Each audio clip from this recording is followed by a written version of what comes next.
Hoy en esta noche, ¿qué es lo que vamos a ver? Vamos a ver el segundo round. Vamos a ver la segunda contienda que hay entre Dios y Job por esta situación. Así que te invito, hermanito, que vayamos al libro de Job, capítulo número 40. Y vamos a leer del versículo 6 al versículo 14. Ya si nos da tiempo, seguimos adelante. La palabra de nuestro Dios dice así: respondió Jehová a Job desde el torbellino y dijo, ustedes por favor. Cíñete ahora como varón tus lomos, yo te preguntaré y tú me responderás. ¿Invalidarás tú también mi juicio? ¿Me condenarás a mí para justificarte tú? 9. ¿Tienes tú un brazo como el de Dios y truenas con voz como la suya? Adórnate ahora de majestad y de alteza, y vístete de honra y de hermosura. Derrama el ardor de tu ira, mira a todo altivo y abátelo. Mira a todo soberbio y humíllalo, y quebranta a los impíos en su sitio. Encúbrelos a todos en el polvo, encierra sus rostros en la oscuridad. Y yo también te confesaré que podrá salvarte tu diestra. Bien, vemos que aquí nuevamente empieza una contienda. A pesar de que Job reconoce su condición, aún había cosas por las cuales Dios le tenía que enseñar, muchas cosas todavía, ¿sí? Entonces, vemos cómo comienza esta contienda otra vez. Dice, respondió Jehová a Dios, ¿desde dónde? Torbellino. Desde el torbellino. Recordamos que Dios no ha dejado de hablar en esta situación, ¿sí? Sigue fuerte, sigue indomable, sigue con toda su potencia Dios hablándole a Job, ¿sí? Le dio un respiro, pero Dios sigue hablándole con todo. Dios no se ha detenido, no ha dejado de mostrar su majestad. Le sigue hablando desde el torbellino y le dice, cíñete ahora como varón tus lomos, yo te preguntaré y tú me contestarás. Si se fijan, cuando empezamos a ver este Dios incomparable, ¿cómo fue que comenzó esta contienda? ¿Se acuerdan? ¿Con qué palabras Dios le habló? Con estas mismas palabras, ¿sí? Le dice ahí en capítulo 38, versículo 1, le dice, entonces respondió Jehová a Job desde un ¿qué? Torbellino y le dijo. Y después cuando empieza la contienda, le dice, ahora cíñete como varón tus lomos, yo te preguntaré y tú me contestarás. Así que Dios le dice, vuélvete a fajar, vuélvete a poner en posición porque la contienda todavía no termina. Te di un respiro, pero tú me vas a poner atención. Esto todavía no termina. Y entonces ahora, ¿qué es lo que Dios le dice? ¿Invalidarás tú también mi juicio? ¿Me condenarás a mí para justificarte tú?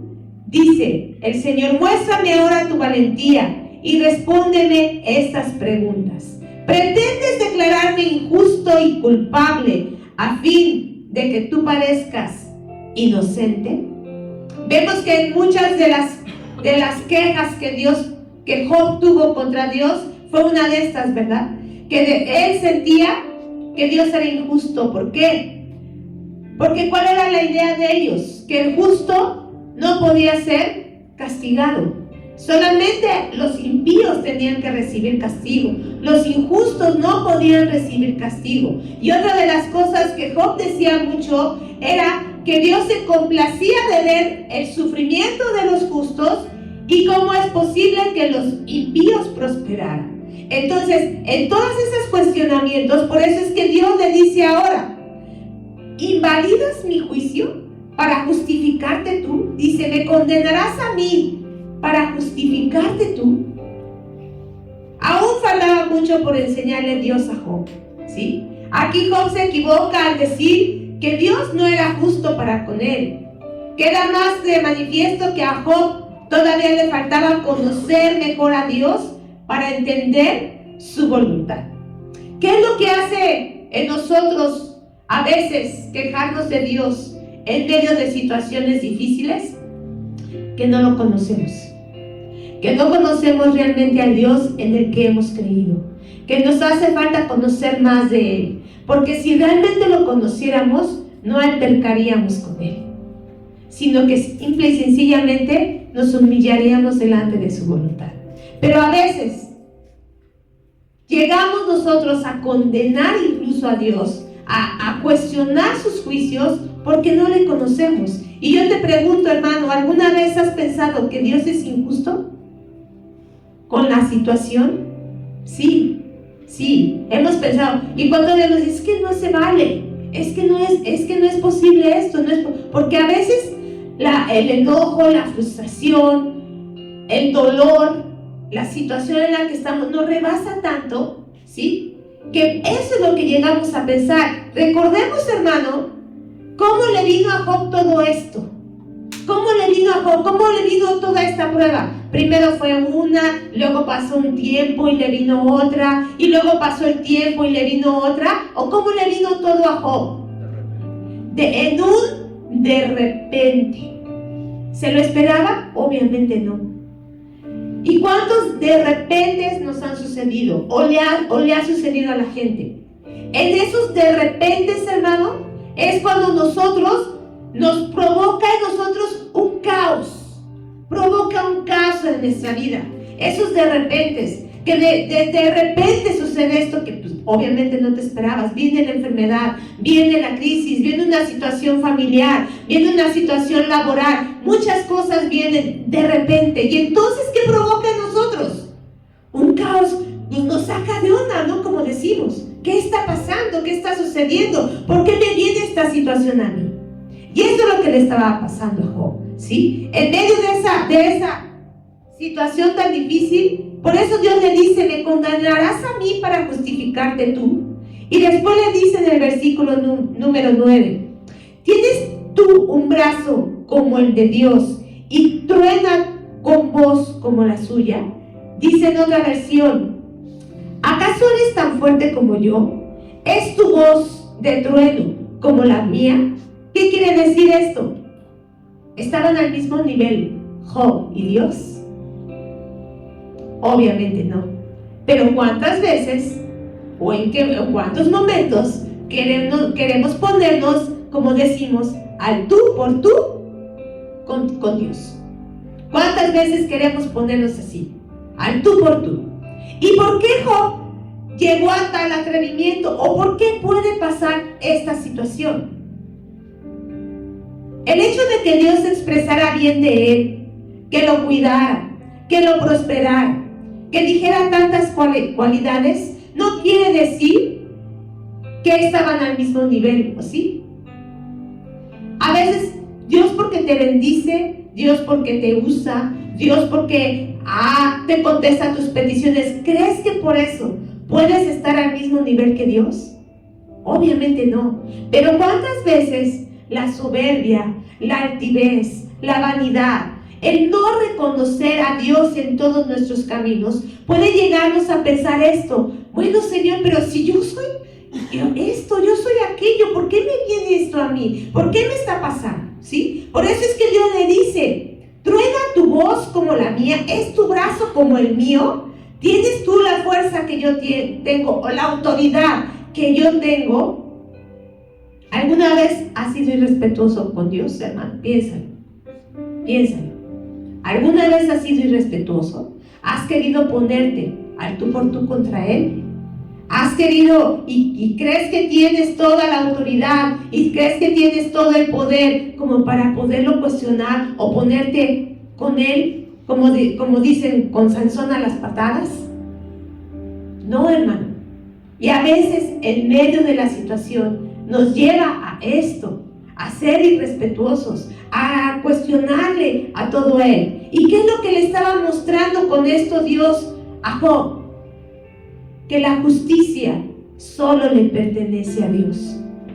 Dios es justo en todos sus caminos, aunque para nosotros pareciera que no. Dios no se equivoca en lo que hace, hermano. Dios siempre tiene un propósito en todas las cosas. Y la justicia, la entera justicia, solamente proviene de Él. ¿Sí? Vamos a ver qué dice Santiago 1, 19 al 21.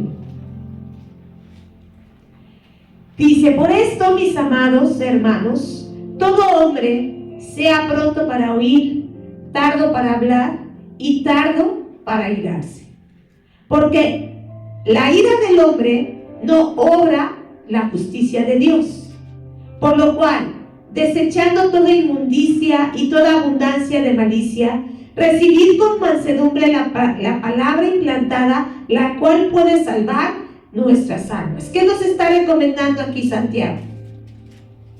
Cuando nosotros nos enojamos, hermano, cuando nosotros le damos lugar al enojo, a la frustración, al dolor, ya no obramos justamente. Ya dice que la ira del hombre no obra la justicia de Dios. ¿Qué quiere decir esto? Por ejemplo, cuando castigamos a nuestros hijos enojados, ¿lo hacemos correctamente? ¿Nos podemos exceder? Sí, ¿por qué? Porque ¿qué nos está dominando en ese momento?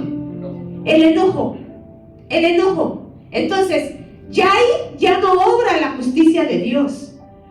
¿Cómo es que puede obrar la justicia de Dios cuando nosotros queremos corregir a nuestros hijos? ¿En qué momento lo tenemos que hacer? Cuando estemos como más calmados.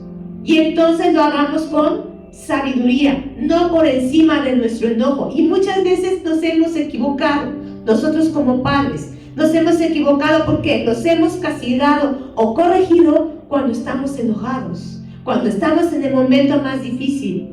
Y ahí entonces ya no somos justos, ya nuestra justicia no es correcta. ¿Y qué es lo que estaba pasando con Job? Lo estaba rebasando la situación. Obviamente era muy difícil. Era muy difícil no quejarse, era muy difícil. ¿Por qué? Porque era una situación caótica y crítica. Pero entonces su juicio no estaba siendo justo para con Dios. Su juicio estaba nublado. ¿Por qué? Por el dolor. Por eso dice el versículo 19 que vimos de Santiago, que seamos tardos ¿para qué? Para airarnos, ¿sí? Y prontos ¿para qué? Para escuchar. Porque cuando nos apresuramos, ahí entonces no tomamos buenas decisiones. No obramos con justicia, no obramos con sabiduría. ¿Por qué? Porque estamos dominados por un sentimiento que no nos deja ver las cosas como Dios quiere que las veamos, ¿sí? Entonces, aquí Dios por eso le dice: ¿tienes tu brazo como el de Dios y truena tu voz como la suya? ¿Eres tan fuerte como yo, Job, como para que yo no sepa lo que estoy haciendo? Es lo que le está diciendo. Yo sé lo que estoy haciendo, mas tú no lo entiendes todavía.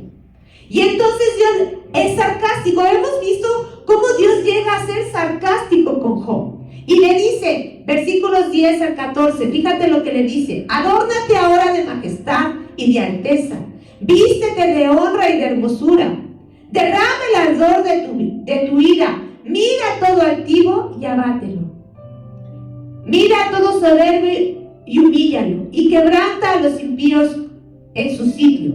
Encúbrelos a todos en el polvo y encierra sus rostros en la oscuridad. Hasta ahí ahorita. ¿Qué le está diciendo Dios a Job con esto? Dice: ándale, vístete de majestad, vístete con tu autoridad, siéntate en tu trono a juzgar.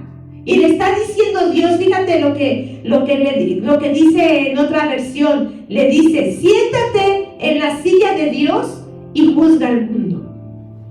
¿Quién se atrevería a hacer eso? ¿Quién dice: yo tengo esa capacidad? Yo tengo la capacidad de sentarme en el lugar de Dios y juzgar mejor que Él. ¿Sí lo tenemos? No. Claro que no. Pero ¿cuántas veces hemos querido hacerlo? ¿Sí o no? ¿Sí o no hemos querido hacer eso? Sentarnos en el lugar de Dios y juzgar o castigar o corregir o decirle algo a alguien porque nosotros no nos parece o no nos gusta lo que estamos viendo, lo que está pasando. Muchas veces hemos querido hacer eso. Muchas veces le hemos hasta reclamado a Dios y decirlo, ¿por qué no lo has castigado? Y esperamos hasta ver el castigo para entonces estar satisfechos y decir, sí, ya ves cómo yo tenía razón, de que esa persona estaba mal, de que esa persona estaba actuando mal. Hemos actuado de esta manera. Y por eso Dios le dice, y le habla hacia Job, y le dice, vístete de majestad, ándale, vístete con tus ropas reales, le está diciendo, de alteza, vístete de honra y de hermosura. Y entonces derrama el ardor de tu ira, y mira todo altivo y abate. A ver si tú lo puedes hacer. Estaba Dios desafiando a Job con algo que solamente Dios puede hacer. ¿Y qué es lo que solamente Dios puede hacer? Con una sola mirada, aparte de juzgar, abatir a un altivo. ¿Es fácil abatir a un altivo, hermano? ¿Es fácil? ¿Es fácil que un altivo se deje? ¿Es fácil que un altivo caiga? Hablando humanamente. Al contrario, si tú vas con una gente altiva y tú quieres hablar con ella y quieres, pero es altiva, ¿qué va a suceder? Se pone más, se pone peor, hasta levantan la cabeza, hasta caminan erguidos, ¿no? En lugar de que reconozcan, quieres tú arreglar algo, pero la gente altiva es bien difícil, Por eso le dice Dios a Job, a ver, que con una sola mirada puedas tú abatir a un altivo. Eso solamente Dios lo puede hacer, hermano. Amén. Y Dios lo ha hecho. ¿Te acuerdas qué le pasó a Nabucodonosor? ¿Cómo estaba Nabucodonosor en su templo? Dice la palabra de Dios que se estaba paseando, ¿verdad? Y estaba viendo el esplendor de su reino. ¿Quién le había dado esa majestad a Nabucodonosor? ¿Quién permitió que Nabucodonosor pudiera tener esa grandeza? Dios. ¿Sí? Pero entonces él sale y empieza a ver todo, y entonces él empieza a hablar vanidad. Y dice, mira todo esto que yo he hecho, que yo he levantado. ¿Y qué pasó en el momento? Dice la palabra de Dios. Que le fue quitada su razón. Dios lo volvió como una bestia, como un indigente, hermano, porque dice que le creció el pelo, le crecieron las uñas, ¿sí? Y se arrastraba. ¿Hasta qué momento recobró Nabucodonosor su razón? Hasta el momento en el que reconoció a Dios, ¿sí? Hasta ese momento es que Dios le volvió. ¿Por qué? Porque Dios había sido el que le había dado todo, hermano. ¿Qué pasó con el enemigo? Acabamos de ver en la escuela dominical. ¿Qué ángel tuvo el privilegio de ser vestido y honrado como él lo fue antes de su caída? ¿Quién? Ninguno. ¿Quién le dio toda esa hermosura? ¿Quién preparó a ese ángel hermoso? ¿Él? ¿En sus fuerzas? No, fue Dios quien se lo dio. ¿Quién es el que te ha dado todo lo que tienes, hermano? ¿Quién es el que te ha bendecido? ¿Quién es el que te ha sacado adelante? ¿Quién es el que te... Y entonces, porque a veces nosotros no reconocemos, aún porque solamente en las bendiciones, ¿por qué no también en el momento de la prueba? ¿Por qué no en el momento de la situación difícil? Entonces, cuidamos este aspecto, hermano. Cuidemos nuestro corazón de la altivez y de la soberbia, hermano. No dejemos que la situación nos envuelva y nos vuelva altivos y soberbios. ¿Sabes por qué? Porque entonces ahí Dios no puede obrar. O si Dios quiere obrar, tú no dejas y no miras lo que Dios te quiere mostrar. No vas a tener el crecimiento, no vas a dar el fruto, no va a suceder lo que Dios quiere que suceda en tu vida. Si tú luego te llenas de orgullo y de altivez. Solamente Dios puede derrotar a los altivos, pero ¿de qué manera, hermano? ¿De qué manera lo hace? ¿Hasta dónde los lleva? ¿Hasta dónde los puede llevar? ¿Hasta dónde los humilla el Señor? Hasta el piso, hasta hacerlos polvo.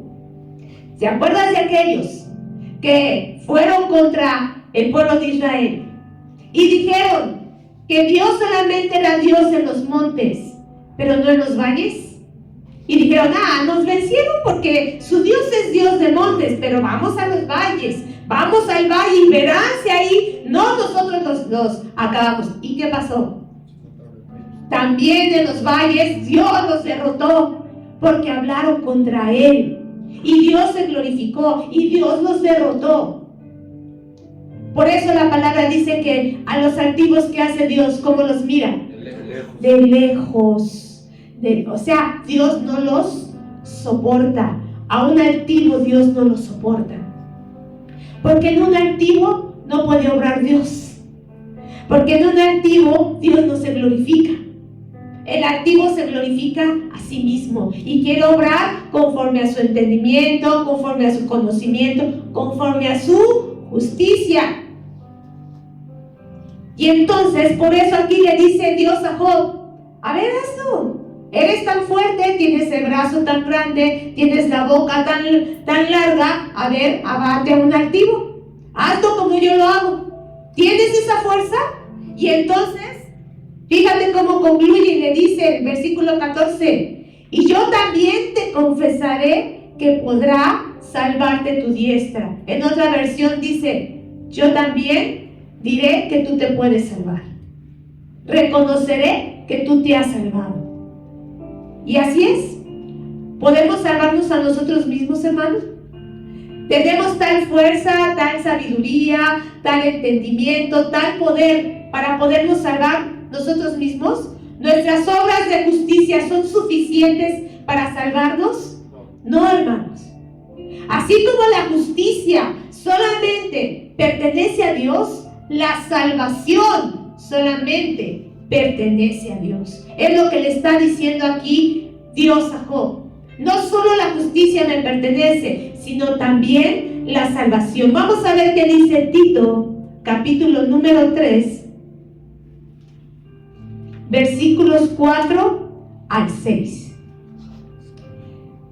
Dice, pero cuando se manifestó la bondad de de Dios nuestro Salvador y su amor para con los hombres, no nos salvó, no por obras de justicia que nosotros hubiéramos hecho, sino por su misericordia, por el lavamiento de la regeneración y por la renovación en el Espíritu Santo, el cual derramó en nosotros abundantemente por Jesucristo nuestro Salvador. ¿Sí? No es por obras de justicia que vamos a ser salvados. No es por obras de justicia que vamos a poder ser justificados, sino ¿por qué? Por nuestro Señor Jesucristo. Solo Dios puede salvarnos, solo Dios puede justificarnos. Y es lo que aquí Dios le está mostrando a Job. Ya Dios, por medio de su creación, en el primer round, hermano, si hacemos memoria, todas las preguntas que le hizo Dios en el primer round, como yo le he dicho, Dios todas las preguntas tenían que ver con su creación. ¿Sí? Todas. ¿Por qué? ¿Qué le quería mostrar a Job? Que si Él es creador de todas las cosas y las sustenta, pues ¿cuánto más no lo iba a sustentar a Él? ¿Cuánto más no le iba a poder ayudar en su necesidad? En este segundo round, en esta segunda contienda que Dios tiene con Job, Dios te quería enseñar esto, las cosas que son acerca de Él como Dios, ¿sí? De que Él es justo, de que Él es el que salva, de que Él es el único digno de recibir honra, gloria y majestad. Y mira nada más cómo va a ilustrarle a Dios a Job, cómo es tan poderoso. Y le va a revelar a dos criaturas, monstruos, que Él creó.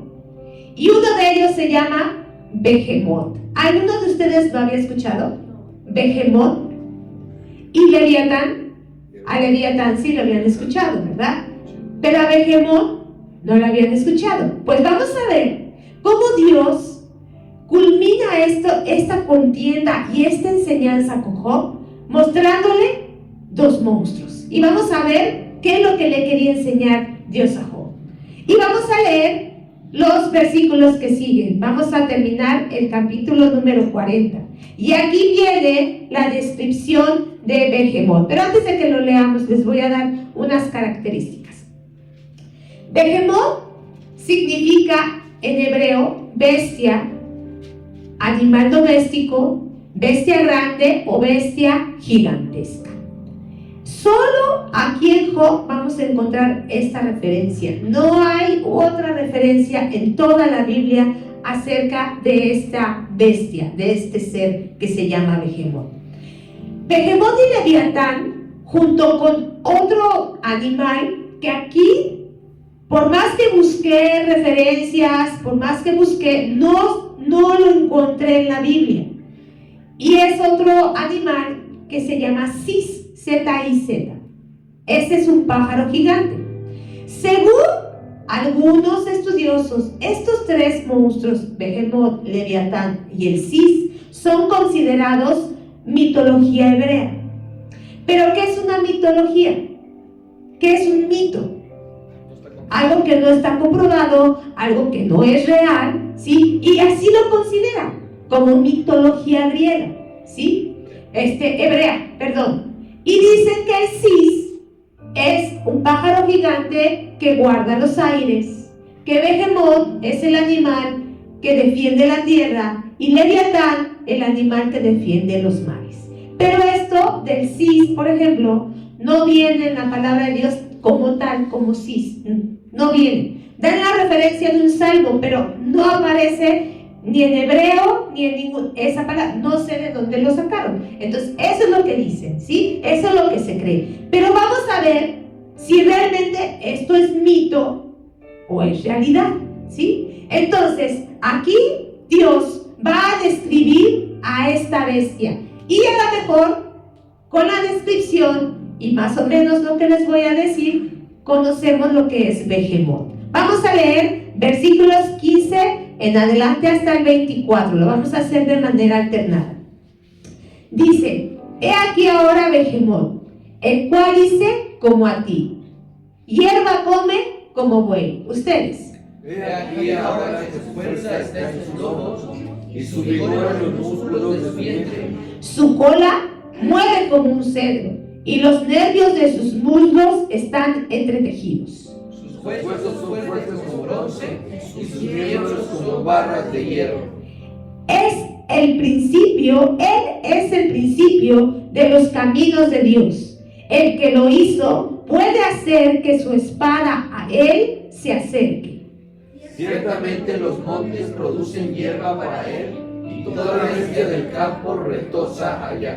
Se echará debajo de las sombras, en lo oculto de las cañas y en los lugares húmedos. Los árboles sombríos lo cubren con su sombra, los sauces del arroyo lo rodean. He aquí, sale de madre el río, pero él no se inmuta. Tranquilo está, aunque todo un Jordán se estrelle contra su boca. Lo tomará uno cuando está vigilante y orará su nariz. Bien. Por la descripción que aquí viene, algunos pensaron que hablaba del toro salvaje, pero en realidad del animal que está hablando aquí es del hipopótamo, ¿sí? Y sabemos que el hipopótamo es una de las bestias y de los monstruos más salvajes que existen, ¿sí? Y vamos a ver, y piensen en este animal y vamos a ver cómo es que lo describe. Dice, primeramente, que es herbívoro, ¿sí? ¿Por qué? Porque dice que come hierba. Tiene gran fuerza y vigor. Lo dice ahí en el versículo número 16. Dice aquí ahora su fuerza está en ¿qué? En sus lomos de su vientre. Y el vigor en los músculos de su vientre. Y dice, su cola se mueve como un cedro. Dice, su cola es dura como un cedro y los tendones de sus patas forman nudos. ¿Cómo son las patas de un hipopótamo? ¿Las han visto? ¿No? ¿Nunca han visto ni en el zoológico? ¿Nunca has visto un hipopótamo? Sí, sus patas. ¿Cómo son? Dice, forman nudos, ¿verdad? Son anchas y se ven hasta bolas así en sus patas. Dice que su cola es dura como un cedro. Sus huesos son como tubos de bronce, como barras de hierro. Tiene gran apetito.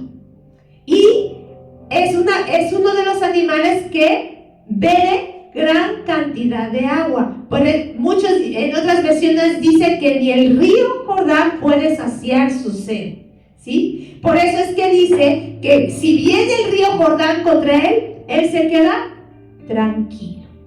Nada lo mueve, porque es tan pesado que aunque se revoloteen las aguas, a él no lo mueve, ¿sí? Tiene una boca muy amplia, tiene unos colmillos muy fuertes y en el agua es muy rápido.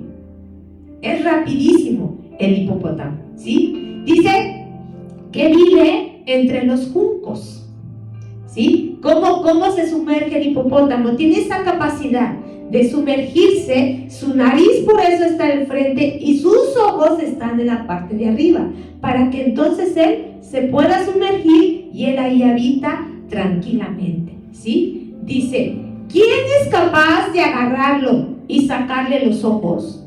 ¿O de pasarle un lazo por la nariz? O sea, ¿quién puede domarlo? ¿Alguien se atrevería a domar a un hipopótamo? Meterle un lazo por la nariz, subirse arriba de él, vale, vámonos, hazme caballito. No, dice aquí que solamente el que lo creó puede hacerlo, ¿sí? Lo vimos ahí en esta parte que vimos. Dice que él es su obra maestra. Ahí lo vimos, dice, él es el principio de los caminos de Dios, en el versículo 19. En otras versiones dice, él es mi obra maestra. Y luego en el versículo número 15 dice, he aquí ahora Behemoth, el cual hice como a ti. En otra versión dice, el cual lo hice el mismo día que tú. ¿En qué día Dios creó al hombre? En el sexto día. Y en el sexto día también Dios, ¿qué creó? Los grandes monstruos marinos. El del día sexto Dios también creó a los animales y a los monstruos marinos. Después ustedes revísenlo en Génesis. Vean todo lo que Dios hizo el día sexto. No solamente fue al hombre. Muchos creemos que solamente el día sexto fue el hombre, y no, el día sexto también Dios creó a los grandes monstruos y dentro de ellos está Behemoth, ¿sí? Entonces, ¿ves cómo Dios hace todas las cosas? Es un monstruo marino, así ya más o menos ubicas quién es Behemoth, ese gran monstruo. ¿Quién de ustedes se pondría enfrente de él? ¿O le gustaría nadar ahí en el pantano junto a él? Vamos a aventarnos un 100 de cloro, a ver quién llega primero, ¿no? ¿Quién sensatamente se enfrentaría a él? Bueno, ahora vamos a ver a la segunda criatura marina que Dios hizo, Leviatán. Leviatán significa el tortuoso. Se considera un monstruo marino o dragón mítico que aterrorizaba a los pescadores. Sin embargo, en lo relatado en Job 41, que ahorita lo vamos a tener que leer todo para que podamos entender, Dios no lo describe como algo mítico, sino como algo real. Algunos consideran que Leviatán fue un dinosaurio parecido a un dragón que sobrevivió hasta los días de Job. Otros consideran que el Leviatán es el cocodrilo. Y ahorita vamos a ver por qué es el cocodrilo, cómo lo describe la palabra de Dios. Y para ello sí necesitamos leer todo el capítulo 41, porque todo el capítulo 41 describe a Leviatán. Así que nos vamos a dar a la tarea de leer todos los versículos, son 34 versículos. Porque quiero, hermanos, que mientras leamos entendamos la lectura y cómo Dios está describiendo a este segundo monstruo marino. Dice: ¿sacarás tú a Leviatán con anzuelo o con cuerda que le eches en su lengua?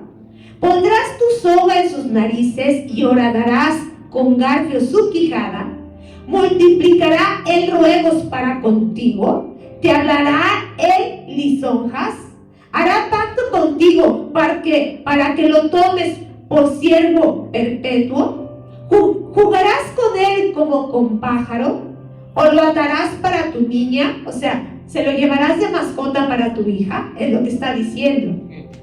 Hará de él banquete los compañeros y lo repartirán entre los mercaderes.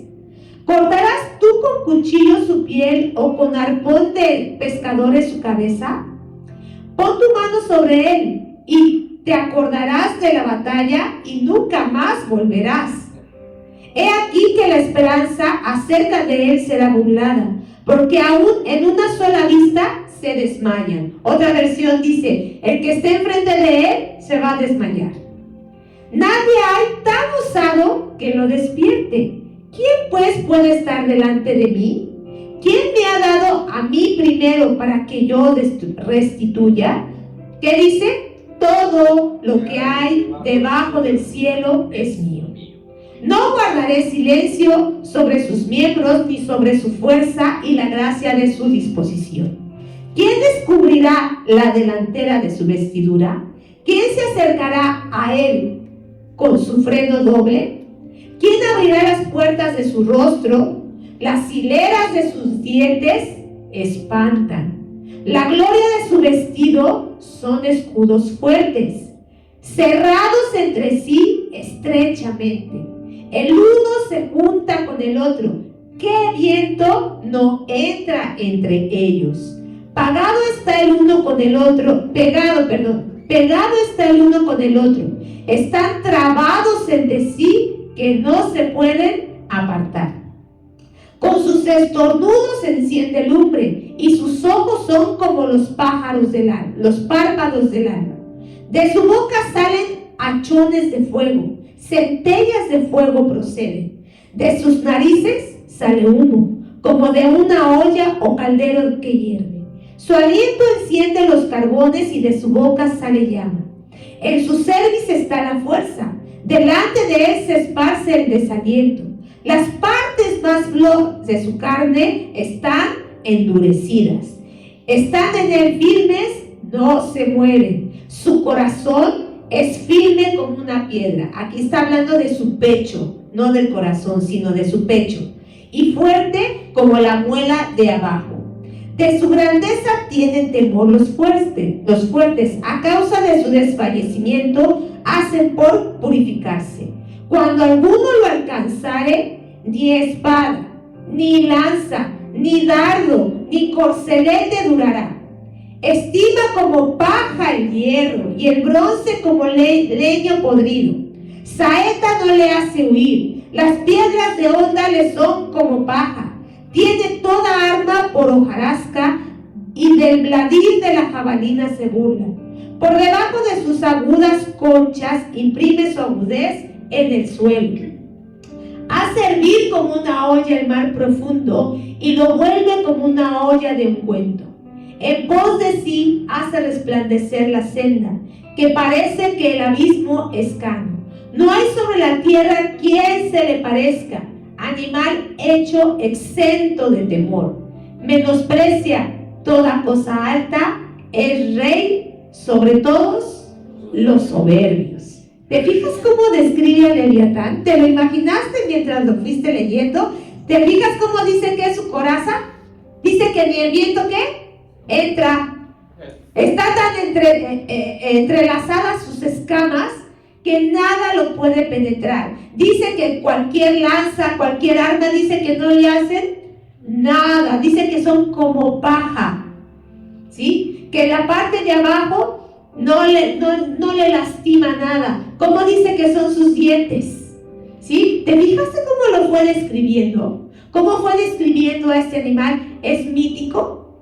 ¿Te suena como un animal mítico, al igual que Behemoth? No, es real. Es algo real, ¿sí? Y a este Leviatán sí es citado en la palabra de Dios. Y vamos a ver rápido Salmo 74, 13 y 14.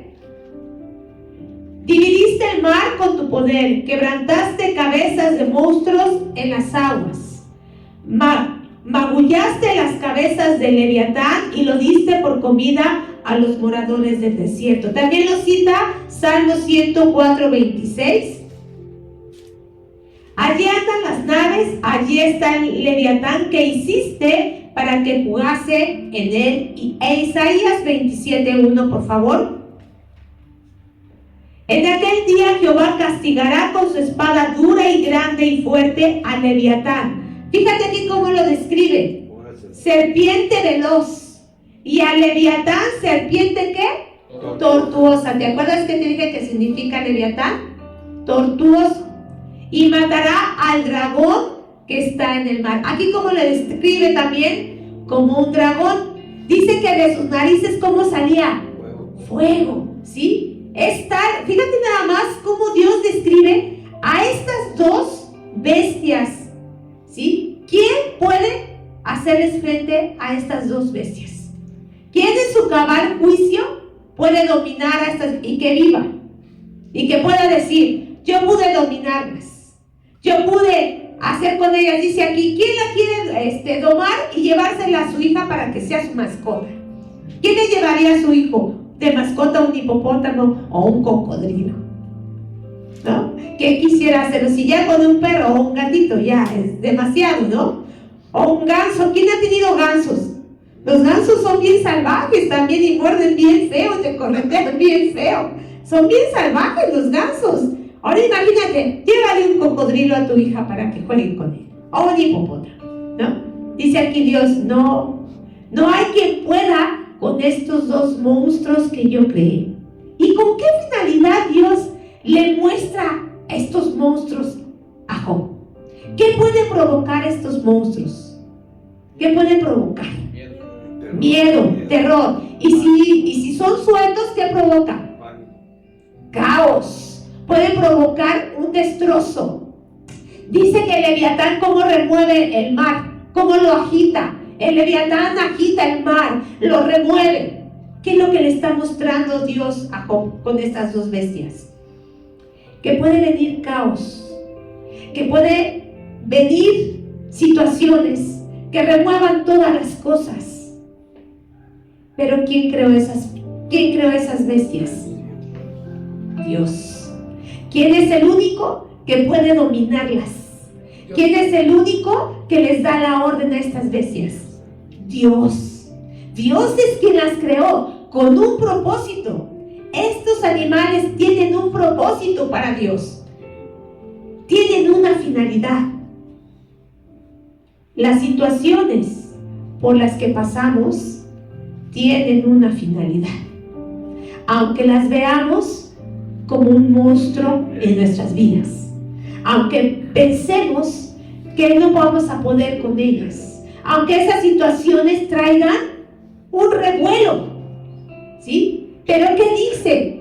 Todo lo creado debajo del cielo, ¿qué dice? Me pertenece. Todo me pertenece. Esas bestias yo las creé con un propósito. A ti te creé con un propósito, le está diciendo Dios a Job. Y la situación en la que estás tiene un propósito.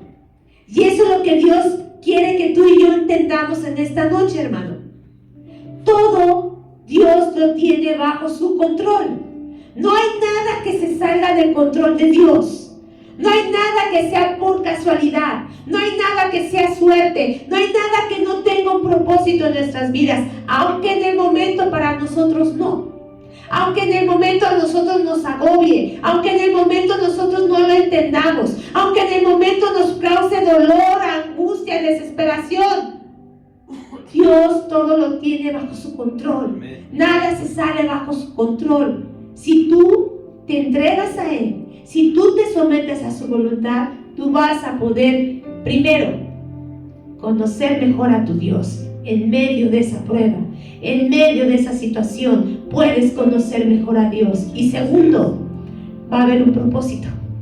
Como te dije la vez pasada, Dios quiere que demos fruto. Dios quiere que de cada circunstancia, de cada situación, haya un fruto agradable para Dios.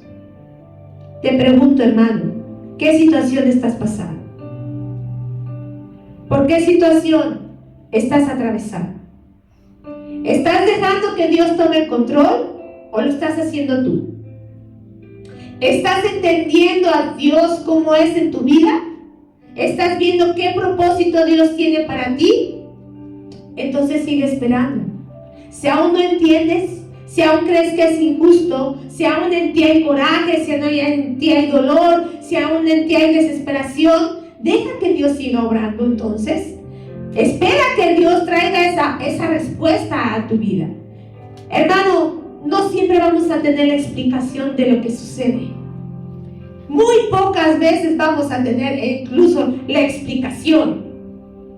Quisiéramos a veces tener explicación de todo lo que pasa, pero no siempre la vamos a tener. La única explicación que puedes tener es: Dios es bueno, Dios tiene todo bajo su control, y lo único que Dios quiere es que tú y yo nos humillemos y nos sujetemos a Él, porque solamente Él es el que tiene el control. Por eso dice: yo soy el que tiene las cuerdas sobre Leviatán, sobre Behemoth, sobre todo monstruo, sobre toda circunstancia. Dios sí puede horadar, Dios sí puede sujetar cualquier situación. Solamente Dios lo puede hacer. No todo el sufrimiento, hermano, viene porque hayamos pecado, ni toda bendición viene porque no la merezcamos. Quitémonos esos conceptos que tenemos muchas veces, ¿sí? Muchas veces creemos que porque hay situaciones en nuestra vida, algo estará haciendo el hermano. ¿Qué estará haciendo el hermano? Y si tenemos alguna bendición nosotros, no, pues es que me he portado bien, es que estoy haciendo bien. Quitémonos esos pensamientos, hermano. ¿Sabes por qué? Porque cuando suceda todo lo contrario, ¿qué va a pasar en nosotros? Nos vamos a quejar y no vamos a saber glorificar a Dios. No, hermano, quitemos esos conceptos. Siempre primero ir a Dios. Si es una bendición, agradecerle, darle las gracias, pero hasta ahí. No creer que es por algo que nos merezcamos. Y si viene una situación difícil, ir a su presencia, ir a la intimidad con Dios, humillarnos delante de Él, sujetarnos bajo su voluntad. Ciertamente va a haber muchos de repente, hermanos, que lleguen a nuestra vida y provoquen caos, provoquen confusión, provoquen muchas cosas, hermano, que nos lleven al desespero. Pero Dios quiere que en esos momentos nos acordemos así, como le está enseñando a Job. Primero, que Él es el creador de todas las cosas, que Él es el que sustenta todas las cosas, que no hay nada por encima de Él. Nadie puede estar por encima de nuestro Dios, que solamente a Él le pertenece toda justicia, todo juicio verdadero, solamente le pertenece a nuestro Dios. La salvación solamente le pertenece a Dios, hermano. Él es soberano sobre todas las cosas. Él es soberano. Así que, hermano, nuestro Dios incomparable, no solamente es porque Él nos bendice. Nuestro Dios incomparable es porque Él está en cada circunstancia de nuestra vida, si así tú quieres, si así tú lo crees, si así tú lo has creído. Nuestro Dios es incomparable, hermano, porque Él quiere que lo conozcamos. Él quiere que conozcamos a nuestro Dios. Él no nada más quiere que sepamos lo grande que Él es, que sepamos lo que ha hecho en otra persona, que sepamos que Él se mueve de esta manera. Él quiere que tú conozcas cómo se mueve en ti, cómo se puede mover en ti, lo que Él es capaz de hacer en ti, en tu vida, en tu familia, en la iglesia, en la congregación. Así que, hermano, recuerda, cuando estés en medio de la tormenta, como cantamos hace rato, cuando estemos en medio de la oscuridad, Solamente pidamos a Dios que Él nos cubra. Que Él cubra, primeramente, ¿sabes qué? Nuestros pensamientos, hermano. Porque aquí en nuestra mente, lo primero, ¿cuántas cosas no se agolpan en nuestra mente? ¿Cuántas situaciones no vienen? Y es que yo creo, no, es que de segurito, no, y es que a lo mejor, no, es que si voy, no, es que si hago, no, es que si no hago. Y empezamos a entretejer un montón de cosas, hermano. Pidamos al Señor que Él cubra nuestra vida. Sometámonos delante de Él. Le pido a mis hermanos de alabanza si van pasando, por favor. Es importante, hermano, que a través de todo lo que Dios le está mostrando a Job, de cómo Dios describe, es que es maravilloso cómo Dios describe el detalle. Si fuera algo mítico, no hubiera esos detalles, ¿sí? Simple y sencillamente recordemos que Dios, ¿qué hace? Oculta las cosas. Dios oculta las cosas para que cuando tú lo entiendas, te maravilles. Para cuando tú lo entiendas, lo glorifiques. Para cuando tú lo entiendas, entonces descubras esos secretos que Dios tiene para cada uno de nosotros. Hermano, recuerda que todo tiene que estar sometido bajo su voluntad. Así que cuando llegue el caos a tu vida, hermano, humíllate delante de tu Hacedor, porque Él nos levantará. Y te pido que busques Proverbios 18:10 y te pongas de pie antes de que sea difícil ocupar este pasaje. Todavía falta mucho, apenas estamos empezando Proverbios. Así que, ¿qué dice Proverbios 18:10? Torre fuerte es el nombre de Jehová.